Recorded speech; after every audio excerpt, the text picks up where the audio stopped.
کہتا ہے ٹوٹا ہوا معیار یہی. سواگت ہے دوستو آپ سب کا سنہرے لفظ میں. سنیں گے دوستو عمران پرتاپ علی کی درد بھری نظم. اس سے پہلے بتا دیں دوستو شاہی جامع مسجد سنبھل میں انٹرنیٹ سیوا بند, کئی ٹرالی پتھر ہٹائے گئے. اس سے پہلے سنتے ہیں عمران پرتاپ علی کی نظم. تو آپ سے گزارش ہے ویڈیو کو لائک کیجیے اور چینل کو ضرور سبسکرائب کیجیے.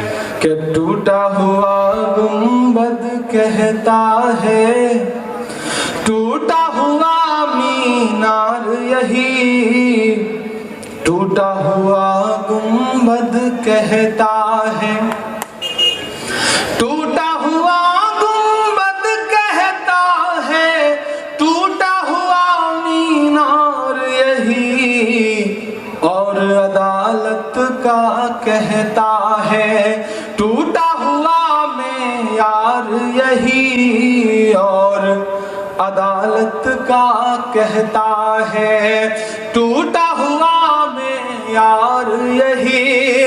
عدل کا چہرہ دھواں دھواں ہے, عدل کا چہرہ دھواں دھواں ہے, آخر کیوں شفاف نہیں. تم اس کو انصاف کہو گے لیکن یہ انصاف نہیں. تم اس کو انصاف کہو گے.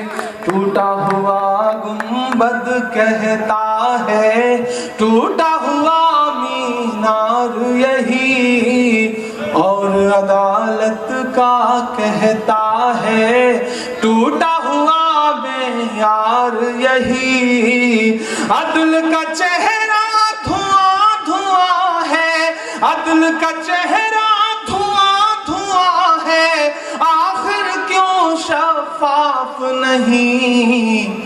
تم اس کو انصاف کہو گے لیکن یہ انصاف نہیں. تم اس کو انصاف کہو گے لیکن یہ انصاف نہیں. تم اس کو انصاف کہو گے. اور میں تو بہت محبتوں سے, بالکل کسی تیور سے نہیں, بڑی محبت سے, بڑی اپنائیت سے یہ چار مصرے پڑھ رہا ہوں. اگر لگے کہ ایک شاعر جو اپنے وقت کی سچائیاں بیان کرتا ہے, بولتا ہے, ہمت کرتا ہے, اگر اس نے آپ کے دل میں کہیں ایک چھپے ہوئے جو لفظ ہیں, جو ایک چھپی ہوئی بات ہے جسے آپ کہنا چاہتے ہیں, اسے لفظ دے دیا تو مجھے دعاؤں سے نواز دینا. عدل کا چہرہ دھواں دھواں ہے, آخر کیوں شفاف نہیں. تم اس کو انصاف کہو گے لیکن یہ انصاف نہیں. تم اس کو انصاف کہو گے کہ اے میرے ہم نشیں تم ہی رکھ لو. شعر سنیے گا.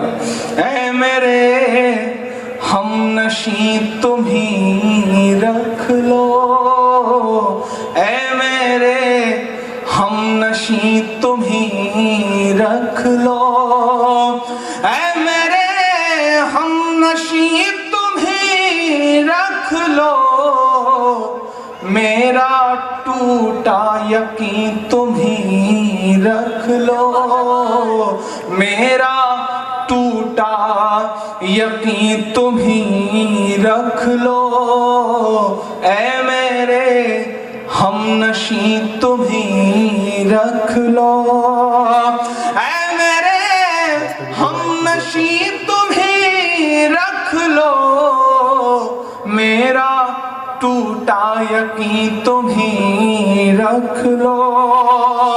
میں نے خیرات تو نہ مانگی تھی, میں نے خیرات تو نہ مانگی تھی, 5 ایکڑ زمین تم ہی رکھ لو. 5 ایکڑ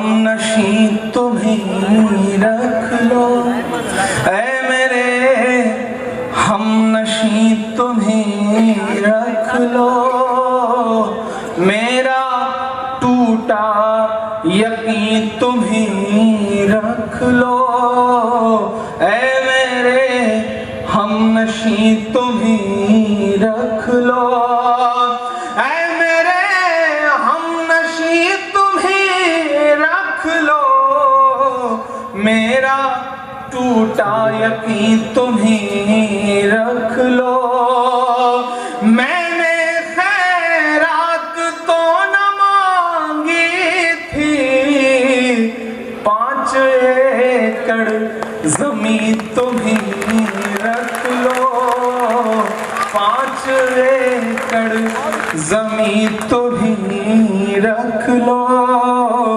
اے میرے ہم نشیں تمہیں رکھ لو۔ ناظرین امام پرتاپ گڑھی کی نظم سننے کے بعد آپ اپنی رائے میں کیا کہنا چاہتے ہیں وہ نیچے کمنٹ باکس میں ضرور بتائیں۔ آئیے دوستوں منتخب حدیث کتاب سے کچھ خاص باتیں سنتے ہیں۔ حضرت ابو ہریرہ رضی اللہ عنہ روایت کرتے ہیں کہ نبی کریم صلی اللہ علیہ وسلم نے ارشاد فرمایا، ایک شخص اپنے مسلمان بھائی سے دوسری بستی میں ملاقات کے لیے روانہ ہوا، اللہ تعالیٰ نے اس شخص کے راستے پر ایک فرشتے کو بٹھا دیا، جب وہ شخص اس فرشتے کے قریب پہنچا تو فرشتہ نے ان سے پوچھا تمہارا کہاں جانے کا ارادہ ہے؟ اس شخص نے کہا میں اس بستی میں رہنے والے اپنے ایک بھائی سے ملنے جا رہا ہوں۔ فرشتہ نے پوچھا کیا تمہارا اس پر کوئی حق ہے جس کو لینے کے لیے جا رہے ہو؟ اس شخص نے کہا نہیں، میرے جانے کی وجہ صرف یہ ہے کہ مجھے اس نے اللہ تعالیٰ کے لیے محبت ہے۔ فرشتہ نے کہا مجھے اللہ تعالیٰ نے تمہارے پاس یہ بتانے کے لیے بھیجا ہے کہ جس طرح تم اس بھائی سے محض اللہ تعالیٰ کی وجہ سے محبت کرتے ہو، اللہ تعالیٰ بھی تم سے محبت کرتے ہیں۔ حضرت ابو ہریرہ روایت کرتے ہیں کہ نبی کریم صلی اللہ علیہ وسلم نے ارشاد فرمایا، جو شخص یہ پسند کرے کہ اسے ایمان کا ذائقہ حاصل ہو جائے تو اسے چاہیے کہ محض اللہ تعالیٰ کی رضا اور خوشنودی کے لیے دوسرے مسلمان سے محبت کرے۔ حضرت ابو رافع رضی اللہ عنہ روایت کرتے ہیں کہ رسول اللہ صلی اللہ علیہ وسلم نے ارشاد فرمایا، جو شخص میت کو غسل دیتا ہے اور اس کو ستر کو اور اگر کوئی عیب پائے تو اس کو چھپاتا ہے، اللہ تعالیٰ اس کے 40 بڑے گناہ معاف فرما دیتے ہیں، اور جو اپنے بھائی کی میت کے لیے قبر کھودتا ہے اور اس کو اس میں دفن کرتا ہے تو گویا اس نے قیامت کے دن دوبارہ زندہ اٹھائے جانے تک اس کو ایک مکان میں ٹھہرا دیا، یعنی اس کو اس قدر اجر ملتا ہے جتنا کہ اس شخص کے لیے قیامت تک مکان دینے کا اجر ملتا ہے۔ حضرت ابو رافع رضی اللہ عنہ روایت کرتے ہیں کہ رسول اللہ صلی اللہ علیہ وسلم نے ارشاد فرمایا، جو شخص کسی میت کو غسل دیتا ہے پھر اس کے ستر کو اور کوئی عیب پائے تو اس کو چھپاتا ہے تو 40 مرتبہ اس کی مغفرت کی جاتی ہے، اور جو شخص میت کو کفن دیتا ہے اللہ تعالیٰ اس کو جنت کے باریک اور موٹے ریشم کا لباس پہنائیں گے۔ حضرت ابو ہریرہ رضی اللہ عنہ روایت کرتے ہیں کہ رسول اللہ صلی اللہ علیہ وسلم نے ارشاد فرمایا، جو شخص دنیا میں کسی پریشان حال کی پریشانی کو دور کرتا ہے اللہ تعالیٰ اس کی آخرت کی کوئی ایک پریشانی دور فرمائے گا، اور جو شخص دنیا میں کسی مسلمان کے عیوب پر پردہ ڈالے گا اللہ تعالیٰ آخرت میں اس کے عیوب پر پردہ ڈالے گا۔ جب تک آدمی اپنے بھائی کی مدد کرتا رہتا ہے اللہ تعالیٰ اس کی مدد فرماتا رہتا ہے۔ حضرت ابو ہریرہ روایت کرتے ہیں کہ رسول اللہ صلی اللہ علیہ وسلم نے ارشاد فرمایا، سفید بالوں کو نہ اکھیڑا کرو کیونکہ یہ قیامت کے دن نور کا سبب ہوں گے۔ جو شخص حالت اسلام میں بوڑھا ہوتا ہے، یعنی جب کسی مسلمان کا ایک بال سفید ہوتا ہے تو اس کی وجہ سے اس کے لیے ایک نیکی لکھ دی جاتی ہے، ایک گناہ معاف کر دیا جاتا ہے اور ایک درجہ بلند کر دیا جاتا ہے۔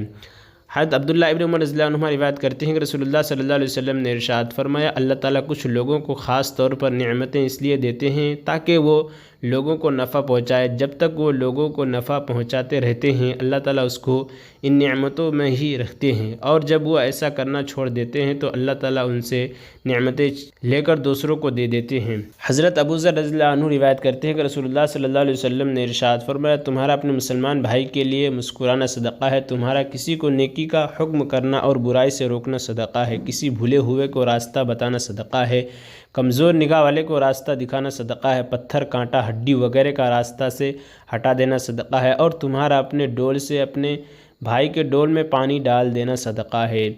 حضرت ابن عباس رضی اللہ عنہما روایت کرتے ہیں کہ کہیں نبی کریم صلی اللہ علیہ وسلم نے ارشاد فرمایا، جو شخص اپنے کسی بھائی کے کام کے لیے چل کر جاتا ہے تو اس کا یہ عمل 10 سال کے اعتکاف سے افضل ہے۔ جو شخص ایک دن کا اعتکاف بھی اللہ تعالیٰ کی رضا کے لیے کرتا ہے، اللہ تعالیٰ اس کے اور جہنم کے درمیان 3 خندقیں آر فرما دیتے ہیں۔ ہر خندق آسمان و زمین کی مسافت سے زیادہ چوڑی ہے۔ حضرت جابر رضی اللہ عنہ روایت کرتے ہیں کہ رسول اللہ صلی اللہ علیہ وسلم نے ارشاد فرمایا، 3 خوبیاں جس شخص میں پائی جائے، اللہ تعالیٰ قیامت کے دن ان کو اپنی رحمت کے سائے میں جگہ عطا فرمائیں گے اور اسے جنت میں داخل کریں گے۔ کمزور سے نرم برتاؤ کرنا، والدین سے مہربانی کا معاملہ کرنا اور غلام سے اچھا سلوک کرنا۔ حضرت ابو ہریرہ رضی اللہ عنہ روایت کرتے ہیں کہ رسول اللہ صلی اللہ علیہ وسلم نے ارشاد فرمایا، اللہ تعالیٰ کے ہاں ایک شخص کے لیے ایک درجہ مقرر ہوتا ہے، لیکن وہ اپنے عمل کے ذریعے اس درجہ تک نہیں پہنچ پاتا تو اللہ تعالیٰ اس کو ایسی چیزوں مثلاً بیماریوں، پریشانیوں وغیرہ میں مبتلا کرتے رہتے ہیں جو اسے ناگوار ہوتی ہے، یہاں تک کہ وہ ان ناگواریوں کے ذریعے اس درجہ تک پہنچ جاتا ہے۔ اور عمران پرتاپ گڑھی سے جڑی خبروں اور نظموں کے لیے ہمارے اس چینل کو ضرور سبسکرائب کریں۔ ملتے ہیں کسی اور ویڈیو میں سے نئی نظم اور نئی خبروں کے ساتھ، تو جب تک کے لیے دیجیے مجھے اجازت اور رکھیے اپنا خیال۔ آپ دیکھ رہے تھے سنہرے لفظ اور میں آپ کے ساتھ محمد ثاقب۔ السلام علیکم ورحمۃ اللہ وبرکاتہ۔